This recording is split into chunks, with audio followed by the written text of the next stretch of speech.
Hello, I'm Jeff, and I'm selling my 1967 Reliant Regal. The model number is 325, and that stands for, obviously you can see it, 3 wheels and 25 horsepower. This was built in England, and I've wanted one for a long time. I've built British cars up for over 50 years now, and I always liked the Regal, the 3-wheel quirkiness. But they're always right-hand drive. I never knew until just recent, 3 years ago when I got this, that they actually made an export model to Europe for a couple of years. Only about 700 to 1,000. They don't really have records. This is a left-hand drive car, very rare, especially in the United States. I've been able to track down through the club 5 of these in the United States. Mine's the only left-hand drive one. The other 4 are, 2 of them are in museums, 1 is a parts car basket case, and 1 is a good original condition, but they're all right-hand drive. And if you've ever driven a right-hand drive car in the United States, it's not that much fun, I don't think. Shifting with your left hand, you're thinking, it's just, you're not relaxed, at least I'm not. So I really wanted a left-hand drive car. So I got this one from a gentleman in the Netherlands who is a Reliant aficionado. This was a kind of a barn find. It was a sort of running car, but not really drivable. A completely original condition, low kilometers, only 35,000 kilometers on it, actual.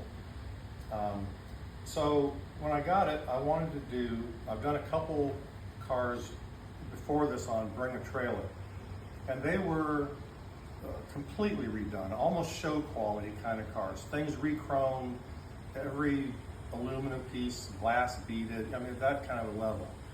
This car just didn't seem to warrant that. So what I did, I kind of made up the term, a sympathetic nut and bolt restoration. So I took everything apart when I got it.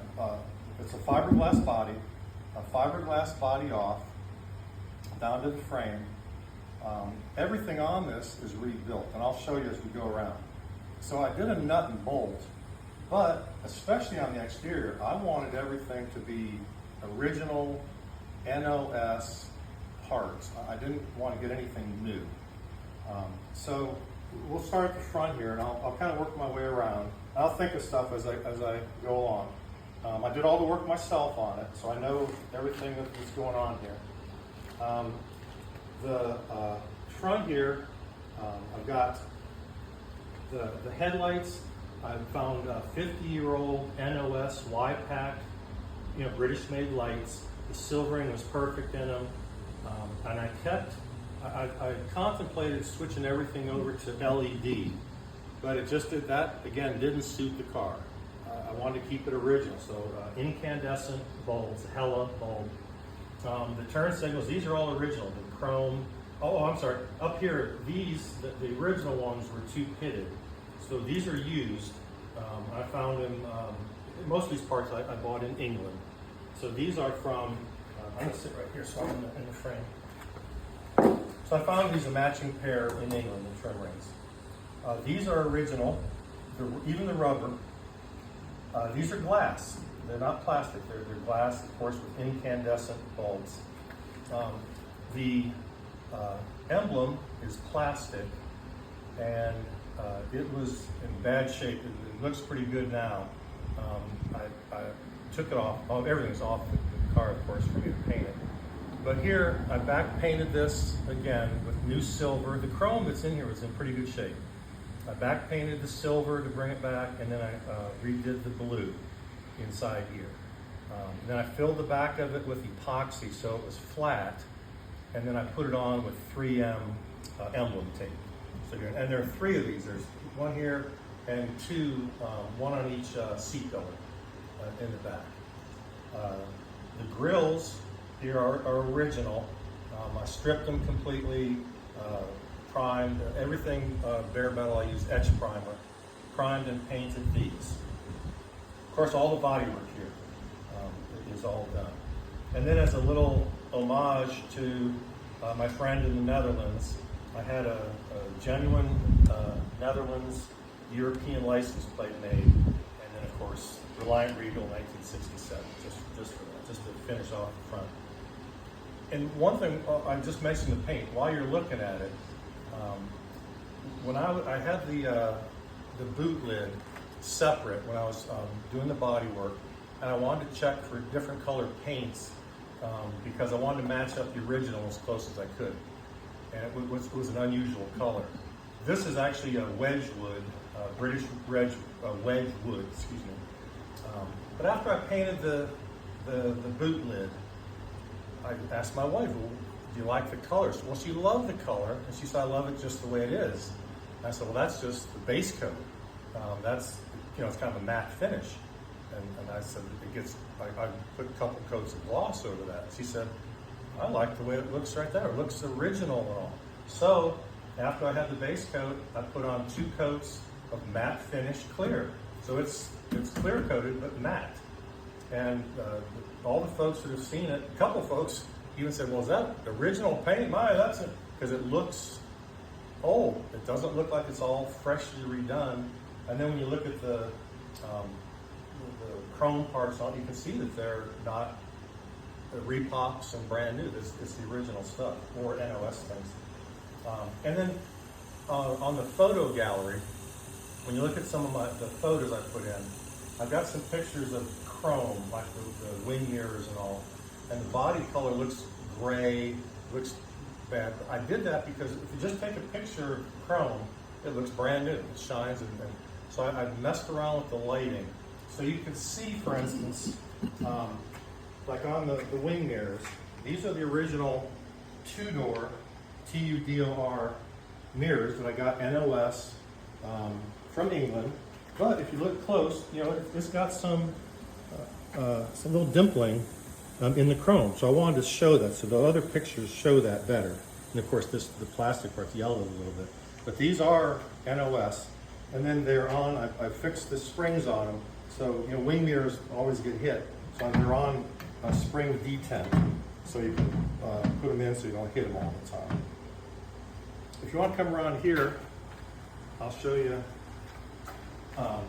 So on right here, these hinges are Reliant, like a lot of small British manufacturers. They did parts bin things from all the other manufacturers. So these are actually from Lotus. They're kind of standard British. A lot of British cars had them, but they were from Lotus. I found them on a Lotus website, but these are original to the Reliant Regal. These are the original stainless steel wiper arms, and then I found new. That's the only thing I wanted new because of the rubber. I didn't want it soft. So these are new Tex stainless steel. They're the original company that made them, but those are redone. The lock is original. You make sure you have to lock that. There's 600cc motor. You don't want people messing around with that big thing. So this opens up.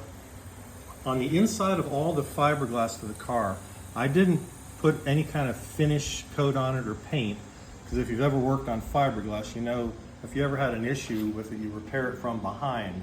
And so I sure didn't want paint and undercoating on that. So some of the pictures you'll see back underneath, it doesn't look all that pretty because it's the back of a 60-year-old fiberglass car. It's clean. It's all been clean. The only thing I did on this one, since I figured it shows and showing people this is going to be up, so I did paint this satin black, just so it looks better. So in here, if you can see over here, it's just the original 2 fuse block, and I've got new fuses in there, of course. All the wiring is original. I checked all of it out. The only thing I changed on it were the headlight plugs. I switched over to brand new ones for up there. Here's the chassis ID plate. Up under here, you can't see it, and you don't have to try and get up under that because I have still pictures of it. Up here is the horn and the windshield wiper motor. I rebuilt, I couldn't rebuild the horn, it was too far gone.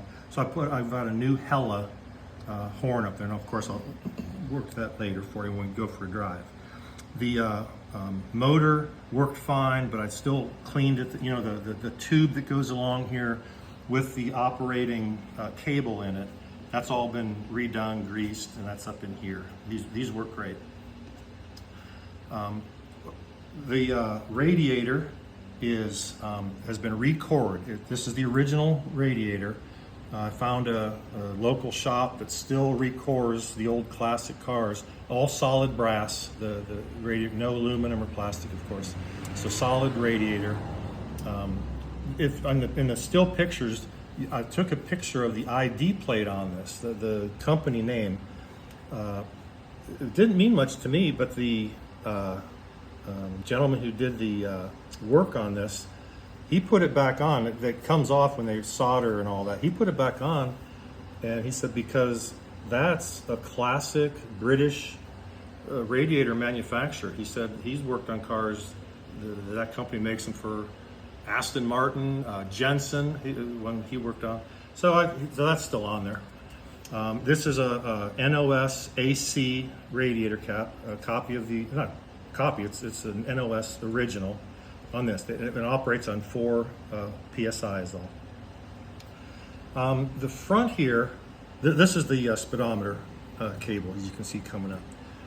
Right here normally is the heater blower motor, and the heater matrix sits here. I've got that. I didn't refit it. I don't need a heater in Florida. I don't need more hot water lines running around. So I have that. I blanked it out with a piece of aluminum right here. Of course, the original 4 studs are here, so you could, if you ever wanted to, that gets replaced. And then the wire that runs the motor is here and works fine too. So all that works.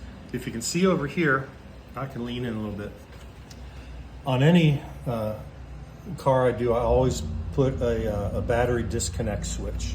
So here, I ran the ground cable into here, and it's got just an on-off switch on it there. New cable, I like that. New die-hard battery. The voltage regulator here is, excuse me for that. The voltage regulator is actually, it's a modern one that's all solid state. But the company that does it, Classic Regulator, they use your original Bakelite plastic housing. So it looks the same, all the same wires plug in at the bottom, but it's solid state. You don't have to adjust it like you do the other, the manual ones, the magnetic ones. Here's an NOS starter solenoid. If you look in here, I'll show you from the side. You can see it on the pictures. It seems like everything's tucked away, but it's actually easy to get at. Between here and then the transmission tunnel has 3 large cutouts in it, so you can get at everything that you see. It might look a little awkward here. The water pump I had rebuilt. I sent it out, I think it was in Washington State, had that rebuilt. I run a mechanical fuel pump. That's the original AC fuel pump that came with it. I rebuilt it. All the parts are available. It's rebuilt. All the parts in here are completely disassembled, clean, wire brushed. As you can see, if you look at all the parts in here. The distributor is your classic Lucas 25D. I got all the rebuild parts from British Vacuum, a new points plate, the points, everything is new in there, but the cap and of course the wires are new. That's NOS. The engine, I didn't mention it before, the engine is 600cc, 4-cylinder. This looks like a standard British engine, except it's only 600 cc's, and it's all aluminum. Head and block are all aluminum, and the transmission housing is all aluminum. They claim they were the first mass-produced all-aluminum engine in England ever. So, and it's a beautiful thing. You can see on the still photos before I put the body back on, or from the side shots. You can see it's a beautiful motor. So everything here is new. This is the oil fill cap and breather, and that's an NOS AC one that I found. The original one was, well, it was rusty. I could have painted it and all, fixed it up, but I found an original AC one, so I put that on. I ran a new copper line from the fuel pump across here into, it's a Solex carburetor, and it's the same, it's a 28 millimeter. It's the same kind of carburetor that's on most VWs, a Solex. And they still have all the kits available. It's a super simple carburetor to rebuild. It comes with all the brass jets that you need. And obviously you can see whatever size jet you need. And you just plug them all in. It really only has one adjuster on it, just an idle adjustment. And then that's it. And it starts and goes great out of the 600cc motor. That 25 horsepower, you can really feel the torque from that. So I think we're good here. I'll show you some things. I'll come around over there. So the configuration of this is obviously 3 wheels. The motor, as you can see, sits here. The transmission is behind it. Super short drive shaft, prop shaft, which I rebuilt, of course. I've got pictures of that. And the brakes are drum brakes all around. The front has 9-inch drums. Those are my new shoes, which are still available because they fit all sorts of British cars, not just the Reliant. New spring set, and then the front are dual leading shoes. So we've got 2 new wheel cylinders up there on that. Those work great. The back are single leading shoe, and the same thing back here. New shoes, spring set, and bearings on all these. Every wheel bearing, inner and outer here, same here, are redone, are replaced, excuse me. The wheels themselves, they're steel wheels, and I had them all sandblasted inside and out, and then etch prime and paint. This is the original hub. These are the original hubcaps, and like I said, from a picture, they look kind of shiny and brand new, and they look good. But if you get up close, it's got a couple, no rust, but a couple little scratches and dings just to give it a little character. The tires are all new Firestone Classic from Coker Tire. You can see in the pictures, the still pictures, the suspension, new shock absorbers, the springs rebuilt, almost all new fasteners everywhere. I'll go back to the front real quick and just show you that the steering box is a worm and roller, which I took apart and rebuilt. Seals were still available for it, and that works as smooth as can be.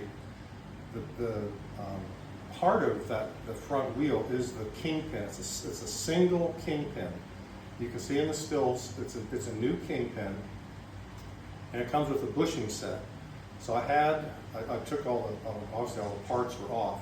I went to my machine shop and had him fit that all and ream out, precision ream the bushings for that. So the front is just as tight as can be. It steers straight. When you turn, if you hit bumps and all, it's got a new top and bottom thrust washer. So it doesn't vibrate, or because everything is up there. You don't have 2 to sort of balance it out. Everything's right there. So I wanted to make sure. And then while I'm thinking of the shock absorber up there, they're not available. So I had Gaz, G-A-Z. It's a company in England. They built a custom coil-over suspension damper for the front. And it is height adjustable and dampening adjustable. You see it in the stills. Just thought I'd mention that. All the window rubbers and the lock strips are all new on that. Here's another one of the badges that I redid. So we'll come around, and obviously the back, the back angled roof is kind of a trademark of the Regal.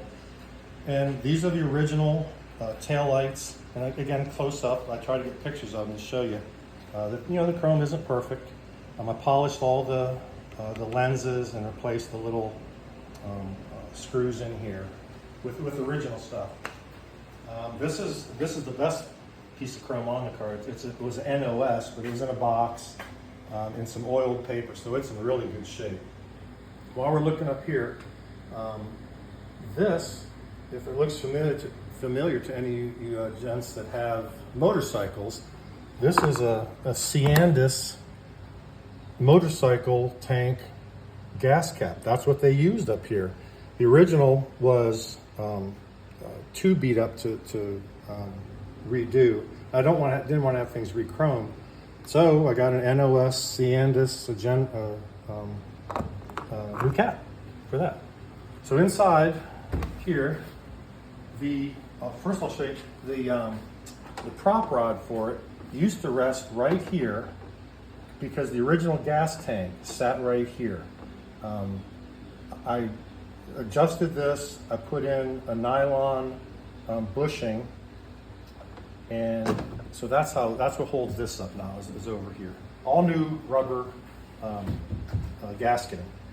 So instead of having the gas tank, my car didn't come with the gas tank. So that's why I got to get a gas tank. Well, they're unavailable, especially for a left-hand drive car, because everything's flipped. So I had a custom tank made, all aluminum, at Tank and Barrel. You've got the pictures of the receiver there. And I had it custom made so it fits all the way down to the floor. Right here, full-size spare, just like the other ones, sandblasted, and then the new Firestone tire. I put a modern fuel gauge float in here, and then I had it made to match the AC fuel gauge on the dash. The ohms, that one runs backwards from 0 to, I think, 150. So that matches it. The fuel gauge works super accurate. Then the fuel line itself just comes over here, and then there's a replaceable fuel filter here. And then I obviously, to get that fuel neck over here, I put that there. And this is all bolted in. So there's plenty of room here.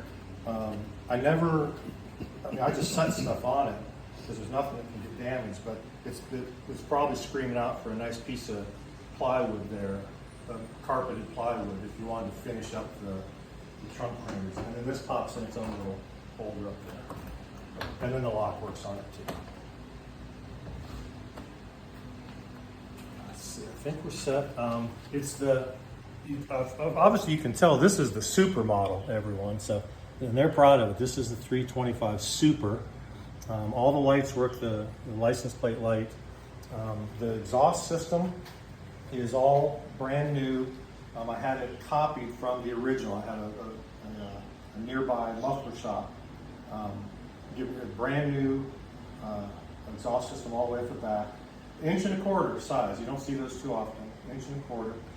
And if we'll come around here, and the doors, all the parts on, everything of course is taken off. I use new fasteners wherever I can. All cleaned. The windows, I might step in front of you, Rich. The windows all work great. I put new felt in the channels. Obviously it's all repainted completely. The quarter lights work.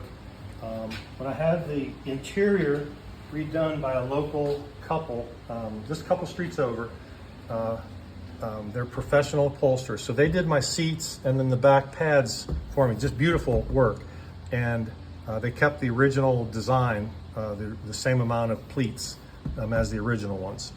So then when I did the doors, original handles here. This originally was just a textured paperboard on here. So of course I got rid of that. This is 3/16 ply. Then I put the fabric on it, tuck my corners in nice and neat, of course.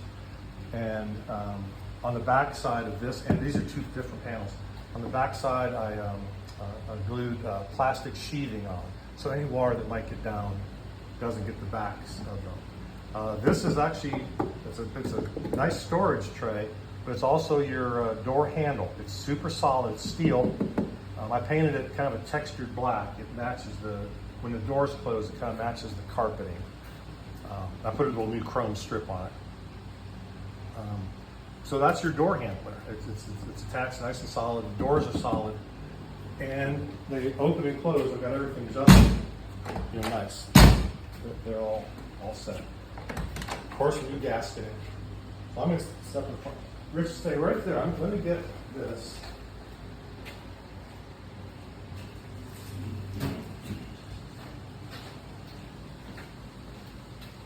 So I mentioned before that everything's pretty accessible, and my head might get in the way. I'll back up. So on this side, it has a large cutout where you can easily get at the starter motor, the fuel pump. It's all right there, and I've got a good picture of that. You can look up close up to see everything's been redone. So the original panel that was there was a thin fiberglass panel, and it didn't seat well or seal well at all. And of course, that's the hot engine, and you want that set. So what I did, I made a 1/8" aluminum panel. I put my sound deadener and heat wrap on the inside of this, and then I designed a new system that holds it on, where you just have these 4 screws, and I've made these are trapped nuts, so you don't need to pull this out all the way, but if you did, nothing's going to fall down on the ground and all that. So I made these, and there's one in the back, and then exactly like this one on the other side to get the other side of the motor. I'll show you how you just set it in place, it drops in, and then you just move it up to where you need it. It's got a mark there. I'm trying to stay out of the way. It's got a mark, and you just tighten those up. You can feel it, it tightens right in. Okay, so those are, I'll just leave that there. And then the inside, all new carpeting everywhere. And then the heat shield and sound deadener, I put that on the whole interior of the car. All of this is wrapped, the tunnel, all the way to the back. It's all been redone. And then for the front here, I put on both sides, I made custom rubber floor mats that fit the contours. So you don't have to mess around with the carpeting, taking that up. The back, I did add seat belts. This didn't come with seat belts, but in some of the markets, it did come with seat belts. So there were mounts underneath the body and in the back there. So I just got basic seat belts for those. And this the back seat, it's just 2 cushions that sit on fiberglass. There's no seat per se, right there. Parking brake, it works fine. The shifter, you lift up this trim right here, and the gearbox actually has a dipstick on it, so you can kind of keep track of that. When we go for a drive, I'll show you the dash while we're driving. I think we're getting kind of close to the end. If you look at all the still photos, you'll see what I'm talking about on most of this stuff. But it's a complete, great driver. And my wife joked, these cars get, of course, excellent mileage. Not that that's a big consideration of a classic car, but we joke it gets the highest LPM of any car I've ever had. Looks per mile. When we drive around, I've had people at 4-way stops when I'm coming up, they'll roll through this, looking at this thing like, that's got 3 wheels. That's the oddest little thing ever. And then the kids, everyone, they all wave, and it puts a smile on your face. The car certainly does. So I think I'm all set up. If I think of something else, I'll add it when we're taking it for a drive. So I think I'm set. Thank you.